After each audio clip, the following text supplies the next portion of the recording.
Hello, this case review demonstrates the storm target approach for the June 25th, 2023 severe weather event, including tornadoes and very large hail across central Indiana. This video will illustrate how Storm Target essentially targets storm hazards to provide greater precision and timeliness than the information provided in Weather Service watches and warnings, supporting better decisions to take cover when in imminent danger and not take cover when not yet in danger. Our area of focus is the Indianapolis TV viewing area, shown in green on the left image. This is one of 5 severe storm cases in this video series. The Storm Prediction Center forecast had an enhanced risk of severe storms across central and eastern Indiana, our focus area. The environment appeared to be quite favorable for severe storms ahead of a cold front approaching Indiana from the west. We had a favorable overlap of instability and deep layer wind shear ahead of the cold front.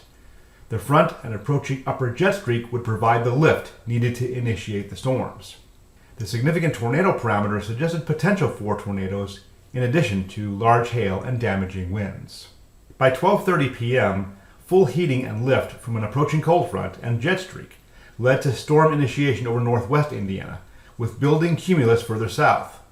This is where conditions favored severe storm initiation during the next hour or two. The green outline reflects the area of threat during the next 2 to 3 hour period. Compare this to the tornado watch on the right, and we see the favorable threat area was across the western half of the watch, with the threat likely more than 3 hours away across the eastern half of the watch. In this example, we can recognize the impending threat for western and central Indiana even before the watch is issued. The watch was out at 1:30 p.m., but the threat of severe storm initiation became apparent by 12:30 p.m. Our focus area in this case review is the Indianapolis, Indiana TV viewing area, shown in green, covering central Indiana.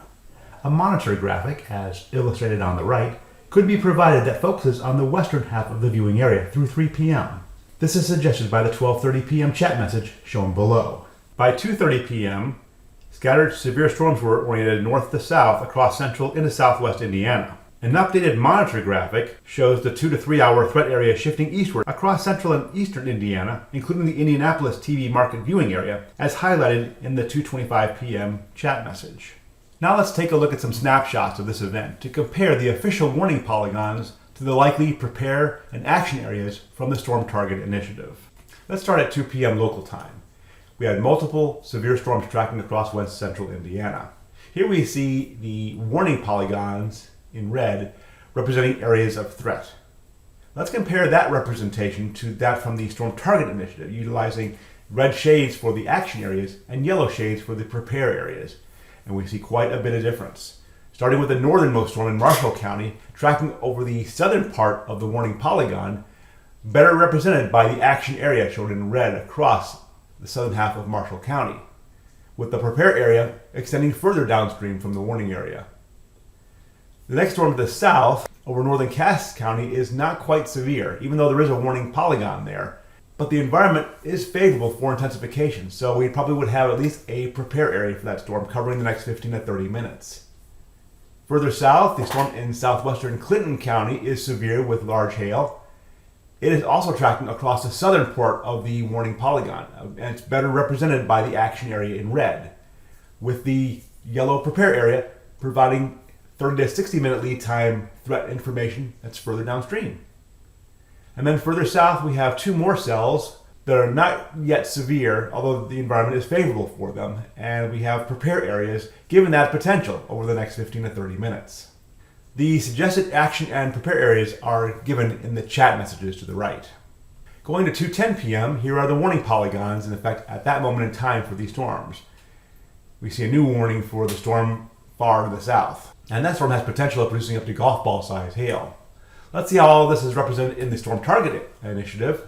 We have multiple overlapping polygons in the northernmost storm, but you see how it's represented by the action and prepare areas from Storm Target. We still have storms down in the next polygon just to the south, northern Cass County into southern Fulton County. Those storms remain weak, and so we don't really show much for that right now.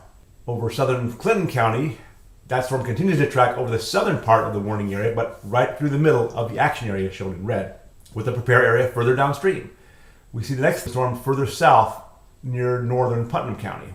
And then we have that big storm even farther to the south over northern Clay County, tracking over the southern part of that warning polygon and possibly about to exit that polygon soon, better represented by the action area shown in red, with the prepare area further downstream in Morgan County providing 30 to 60 minute lead time. Quite a bit of difference between the two approaches. Looking ahead at 2:25 p.m., we have multiple overlapping polygons in the northern area for that storm cluster.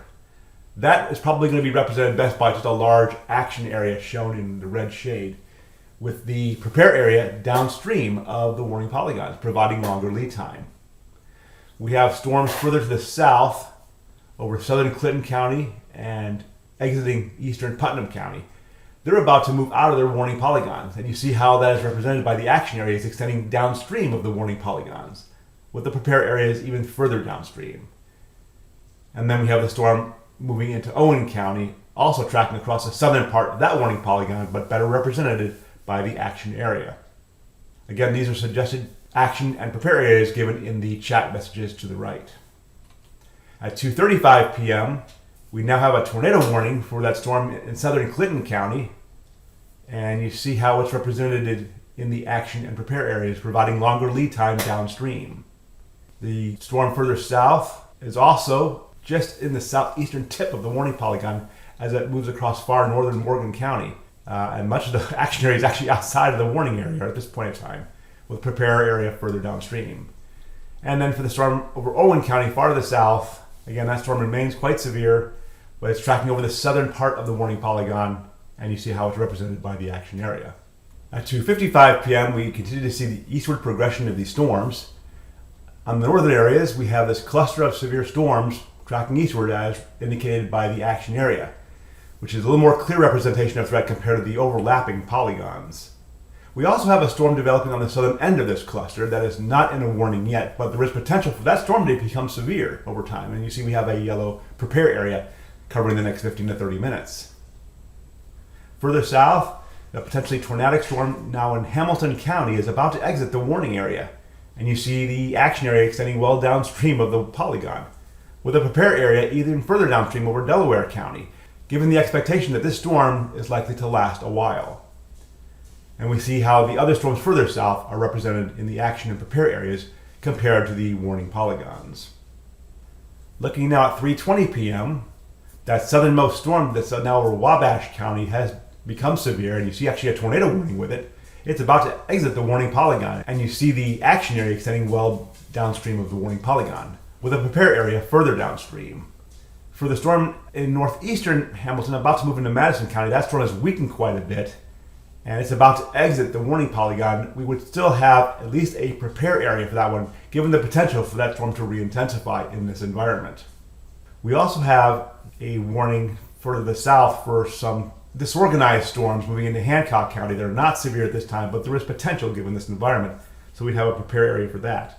Further south, we have storms that are moving out of the warning polygons, and you see how the action areas extend downstream of the warning areas, with the prepare areas further downstream. So once again, very different display of areas of threat, both imminent and also in the 30 to 60 minute lead time between the Storm Target Initiative and the official government warnings. A significant severe storm event, including tornadoes and very large hail, occurred across much of Indiana on this day.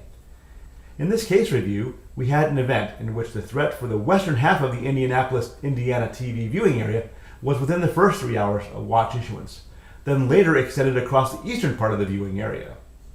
Hopefully in this case demo, you observed multiple instances of prepare and action information that downscaled warning information, such as to focus on areas actually in danger, that were smaller than, and sometimes covering different areas than, the large official warning areas. The prepare and action information provided better threat information with longer lead time. Please visit the initiative's website at storm-target.com to view other case demos in this video series. Thank you.